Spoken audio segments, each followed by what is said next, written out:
All right, KOD. Your thoughts? I like the album. It's a really nice album, bro. Do you have any? Do you have any theories on the album? Do you have any? Like, what were your initial thoughts after your first couple listens? My initial thoughts. Yeah. Like, the thing with me when I listen to an album, I'm not really looking for the meaning behind it yet. You're just looking for the sound. I'm just trying to take it in first. Yeah. Cause like when I first heard the album, I was trying to find. When I first listened to it, I was only concerned about the music. Mm-hmm. Like, although I was listening for the words and like trying to put it together as I went, but shit, I think the production on here is beautiful, bro. Right. I love it. I think the production is out of here. I think the raps were out of here too. Mm-hmm.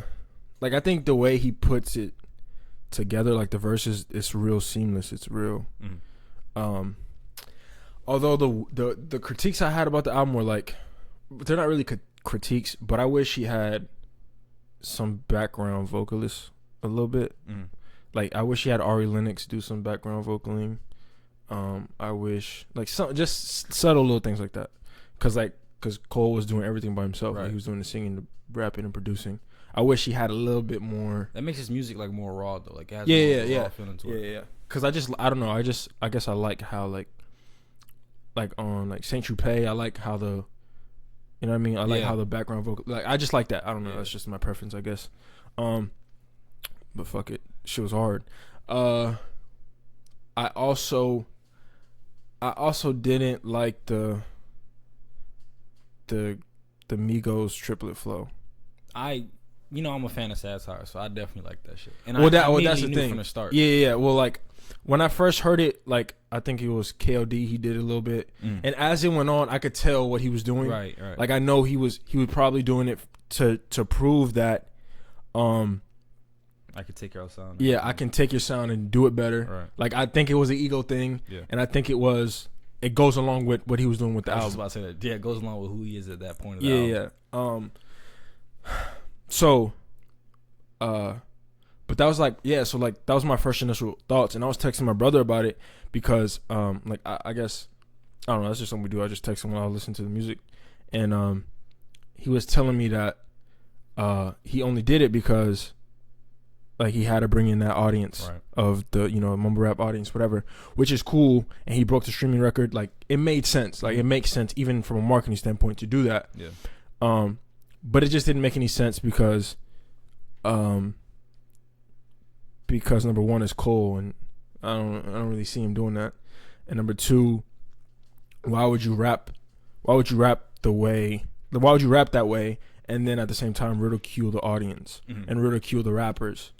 But then again, this is my initial thoughts first listen, so obviously I understood after my first couple listens why he was doing this shit.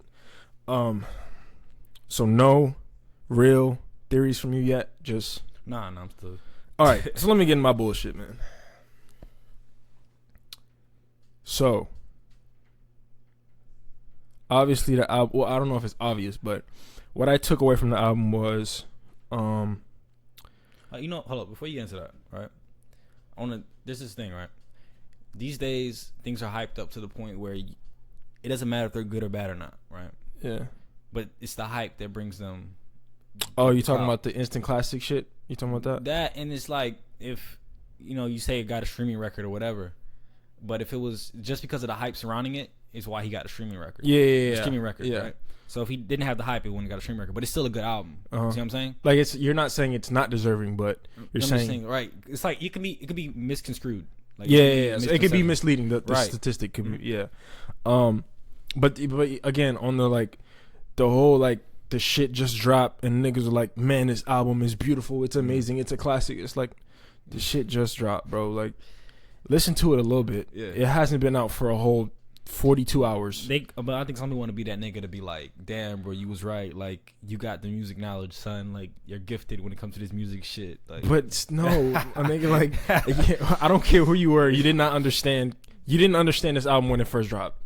You just didn't. Right. I don't care what you say when you go on Twitter and say, well, if you're a Cole fan, you're a deep intellectual thinker. No, nigga, shut up. Like, That's kind of where the stigma comes from, though, but against J. Cole fans, that they feel like they're more intellectual, they're better than everybody else. Like, if I listen to mumble rap, I would definitely get that feeling. Oh shit, my bad. From J. Cole fans, if I would listen to mumble rap constantly.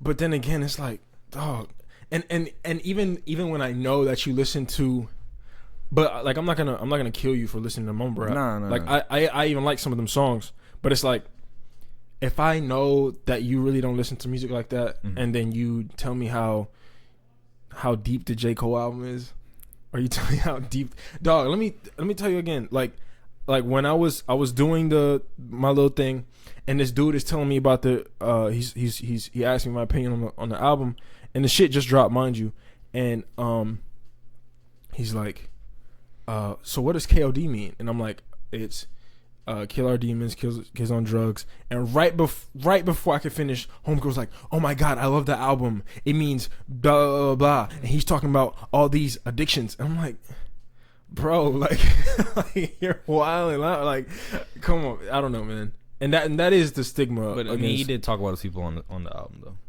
Yeah, I mean, about them. I don't know, man. It's crazy. Like everything that, like, he knew the reaction the album was gonna get, and he talks about it in the album, which is crazy. Like, he talks about, like, the people who say the album is so good, he's talking about you on the album. Right. Just like all the girls that sing the role models, he's talking about you on this. Yeah, on that's. song. We found that shit so funny when that song dropped. That's crazy, bro. Yeah, but he said, like, with the stale face because they know it's their song. But that's the thing. Even they don't. But even the ones that don't know, right? Like, And that's wild. And they buffing their shit. That's wild. But, dog. And can we talk about like why people think Cole is like a wizard, a god? They think he's. That's, bro. I don't. Obviously, it helps him marketing wise. Yeah. Because if you go away for 3 years and you come back with an album, the hype is gonna be there. Yeah. But I think, like, and I told you this earlier, like, Cole's team on Dreamville, they will type on Twitter, yo, I think it's stupid funny that y'all think Cole is impossible to find. Like, bro, I think this nigga is so regular, and he tells you that on the album. Like, even with the Lil Cole's little, you know, bridge on the little skit on Brackets when he said, you can suck half my dick. Like, all that little funny shit shows you that he's a regular guy. Right. Some of the songs in the album, for him to be able to make, you have to be a regular dude. You have to understand some things that the common individual faces on a daily basis. Yeah, you have to experience them. Right. I mean, you don't necessarily have to experience, but you have to be a regular nigga to know about, like, Photograph. You have to be a regular nigga to know about some of these things. Do you think Kanye is on Instagram looking at photos for On in Love, trying to figure out, like, how to sign up in the DMs? I don't think so, man. He might, though. He might be wrong. He might be wrong, dude. So let me go into my little thoughts, and let me preface this by saying this is off my first, like, few listens. Like, I'm obviously not gonna get into the minutia of the fucking album. Like, the shit just came out. I gotta live with it a little bit more to really give you everything that I feel, right? But I wrote some shit down. So the album mainly talks about our addictions, and obviously the main addiction being to drugs, but also to lust, respect, money, validation from others, etc., etc. And I also think the acronym KOD, obviously Kids on Drugs, Kings Overdose, and Kill Our Demons. I also think it could be something with depression, and I also got a little deep into it because I'm not even gonna get into that, but whatever. So that. Also, and I think each song, and this album also deals with mental health a lot. And this album, I think 2 through 6 are coping mechanisms, like the being, you know, KOD, which I think was him being a drug dealer and being cool, and also being the user was being cool. Like whoever smokes the most weed or whoever drinks the most, we kind of glorify them and think that they're cool. But yeah, I mean, shit. But you know what's crazy?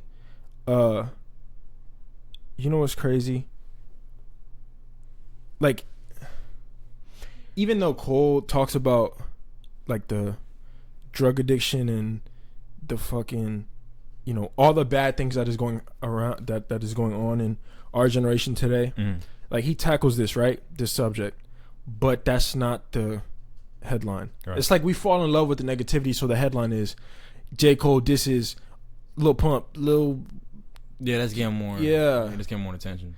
Like that's crazy. But it was because it's drama, though, bro. That's always gonna get more attention. Like, why the fuck? It's controversy. Well, it's really not controversy because it wasn't a diss track. It really was. It wasn't a diss track at all. It was like an advice track. Yeah, it was an advice track. It was kind of like a spanking. I've got worse weapons than that. No. But that's what I'm saying. It was like a smack on the hand, or it was like a, you know, some light, like a little jab, like just to get you on the right path. But niggas was heated about that shit, bro. So I think each song was a coping mechanism, whatever. But let me get into my little theories on the album, because I got some good ones. So I think Kill Edward is a demon. I think Kill Edward is a fiend, because whenever he's featured in a song, even on the songs he's not featured but he makes appearances in, he's like the give me drink, give me smoke, give me hot, let me, like, he's like the, he wants to be high all the time. He's the anxiety, he's the depression, for whoever he's describing in the song, or he's writing as in the perspective of in the song. And I think, like, in that hook, for example, like in the Cutoff, I think he's talking about, you know how white girls on Instagram, they'll go through a breakup and they'll be like, I use this to numb the pain, or fuck you, nigga, like, I'm just gonna smoke my life away. Shit like that. Right. Yeah. I thought that was stupid funny when I heard it. And I also think it could be a representation of us, right? So, excuse me, instead of us finding different ways to deal with our emotions, like just looking inside of ourselves and saying, okay, these are the things that's wrong with me, these are the things I need help with, we kind of go after money, we kind of go after love, we kind of go after drugs to kind of, you know, ease the pain. Yeah. But then I also think that that is Cole too. Like, I think that brings me to my next theory is, I think he has been writing as Kill Edward. He's been writing as Kill Edward throughout his past features. So like on KOD's album, on the song Zendaya that Cole was featured on, he says, and when I hit the blunt lately, my mind, it tortures me, everything ain't supposed to be. That I think he's writing as Kill Edward. On DJ Khaled shit, when he's saying say that I could say now I play with thoughts of retirement, I think he's writing as Kill Edward. On Legendary with Joey Badass, he says when he talks about finding peace with something like the taste of his tongue, some shit like that. Like that's obviously an analogy for using drugs. So I think he's talking as Kill Edward. But that's not even my biggest shit. I think that Kill Edward is J. Cole's stepfather. And I say that because if you listen to Window Pane, and in the middle of one of the verses, he says he speaks as his mother, and he says, I hope you never see the day you get your heart broke. Right? And obviously in the song Once an Addict, he's talking about how his mother was dealing with her breakup, her divorce, with alcohol and drug abuse, shit like that, right? And then in Window Pane, he talks about the hook, all I want to do is kill the man that made my mother cry. Right. So it instantly made that connection. Well, not instantly, because I found out the shit recently, but I made the connection of, wow, I think Kill Edward, and at the same time, Kill Edward is Kill Edward is bringing him pain, right? So if Kill Edward is bringing him pain throughout the album because he's abusing substances, it did the same to his mother, in which would immensely have an effect on him. But but I still need to live with this shit, man. I think this is a great album, like overall. Yeah. I think we should like revisit this shit and come back with a real in-depth little analysis of the album. Yeah. I need to, and I also want to do the same thing with other albums like KOD and shit. Right. I really want to do one with Typical Butterfly because I think that was one of the greatest albums I ever heard ever. And then Too High to Ride, like that album to this day. Shit, dog. We really got spoiled with the album though, because it dropped at a time where albums don't. It dropped March. In March, What albums do we get in March? Yeah, dog. We got real spoiled with that album. But that shit's crazy. The album was out of here. Damn. That might be one of the best albums to be released on Dreamville. Yo, that shit is so crazy. It has to be top 3. And like you could just tell when he released the cover, he was like, "This shit's gonna be crazy." Like as soon as you saw the cover, bro. Oh man. But all right, Jordan gotta get out of here. You gotta fucking examine shit. Yeah, man. So, yeah.